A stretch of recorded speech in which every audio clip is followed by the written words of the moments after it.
দণ্ডবোধ জানালাম তোমরাগুলা সগাকে আশা করুন তোমরাগুলা সগাই ভালো আছেন। বহুত দিন থেকে একটা বস্তু ভাবি আছিলুম, ভাবতে ভাবতে বহুত দিন পার হয়ে গেল, বহুত সময় পার হয়ে গেল। আসলে নিজের কর্মব্যস্ত এত হয়ে গেছে যে কিবা একটা ভাল কাম করিচ্ছাম কিন্তু কিবা কিবি ব্যস্ততার জন্য হয় না। তো যেটা না হোক আজকে আমরা আছি বান্ধবীর রুমত আসলং, যেহেতু অল্প আপ্যায়ন করিল আমার জন্য জুস আনিল, যেহেতু আমরা আজি উপাস আছি, যেহেতু আসিল ওই দিন গণেশ চতুর্থী, তার জন্য আমরা সব বান্ধবীগুলাই উপাস আসিলাম। কারণ আমরা ভাবছি আগের দিন আমরা প্ল্যানিং করছি যে মন্দিরত যামো, অল্প ভেটি সেটি দিব, যার জন্য সবাই উপাস আছি। তো এলা আমরা যাবা লাগছি বাজারত, ওটি থেকে আমরা প্রসাদ নেমো, ধূপ নেমো, নিয়ে তার পাছত যাবো মন্দির। আর এটি কোনো এই বস্তুটা মোক এত ভাল লাগছে, এটা কি পক্ষী বা কী ধরনের জিনিস, তোমরা যদি নামটা জানেন অবশ্যই কমেন্ট করে মোক জানাই দিবেন। সো একটা কথা আজি শেয়ার করম তোমরাগুলোর সাথে। মুই কিন্তু 2020 থাকি ইউটিউবত ভিডিও দেওয়া শুরু করছিলাম, কিন্তু মোর চ্যানেলটা মনিটাইজ হয়েছেও কিন্তু ডিমনিটাইজও হয়ে গেছে, যার জন্য মোর মনটা অনেক ভাঙি পড়ছে। কিন্তু এলা মুই ভাবলুম আজির এই পবিত্র দিনটাত থাকি মুই মোর ইউটিউব চ্যানেলের আরম্ভণিটা করং, যার জন্য মুই চ্যানেলটা রিওপেন করিম আর তোমরাগুলোর সাথে খুব সুন্দর সুন্দর ভ্লগ শেয়ার করিম। মন্দিরত আসিয়ে দেখা হল কাকা আর কাকির সাথে, তো ওটি কোনো অল্প ভিডিও করে নিলাম উমে। সো এভরিওয়ান, আমার পূজা দেওয়া হয়ে গেল কমপ্লিট। তো আজির দিনটাতে একটা খুবই ভালো একটা ডিসিশন নিছম। সো যেটা না হোক, তো বহুত দিন থাকি মুই ইউটিউব থাকি বহুত দূরত আছো, যার জন্য ভাবলুক আজির এই গণেশ চতুর্থীর স্পেশাল একটা দিনত মোর ইউটিউব চ্যানেলটা নতুন করে খুলুম। মানে নতুন করে মানে খোলাই আছে, মুই জাস্ট ভিডিও আপলোড করিম, ব্লগ আপলোড করিম। তো তোমরাগুলো অল্প দেখেন, সাপোর্ট করেন।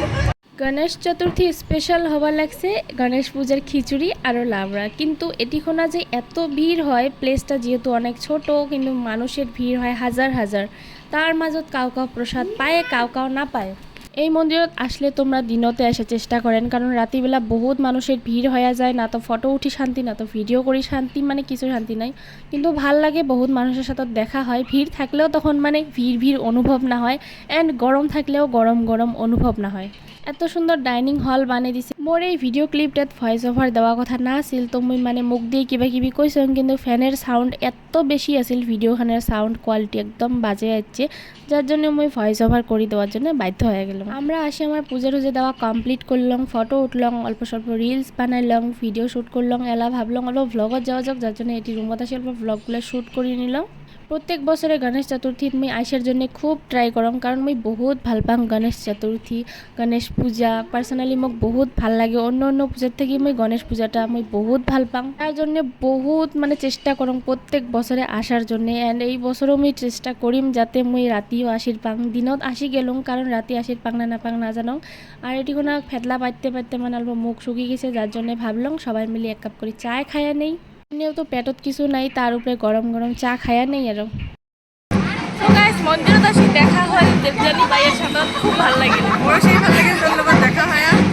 আজি গণেশ চতুর্থী, আজি আমরা পূজা দিবা যাচ্ছি। এটি গণেশ বাবার সঙ্গে মঙ্গল করুক, সবাই ধন সম্পত্তি একদম ভরপুর করুক, আমার দেশটাকে আরো আগে নিয়ে যাক, সেটাই কামনা থাকে। তো গাইস, মন্দিরত এত সুন্দর গান বাজি আছে, এত সুন্দর গান বাজি আছে, বসি আছি, মনটা তো পায় আছে, এর থেকে না যাই কিন্তু যাওয়া লাগবে। ছাতি হল একটা, মানসি হলাম 9 ছাতি নিশির জন্য কত কথা কবা লাগছে, ফর্সা কালা রূপবতী সুন্দরী ময়নামতী মনুস্মতী রজেশ্বরী, এই ছাতিতে অমঙ্গল। আমার বলে ফর্সা, আমরা রোদত বেড়াতে বেড়াতে কালা হয়ে গেছি, অল্প চেষ্টা করি আছি যাতে অল্প ফর্সা হয় ভাই, কিন্তু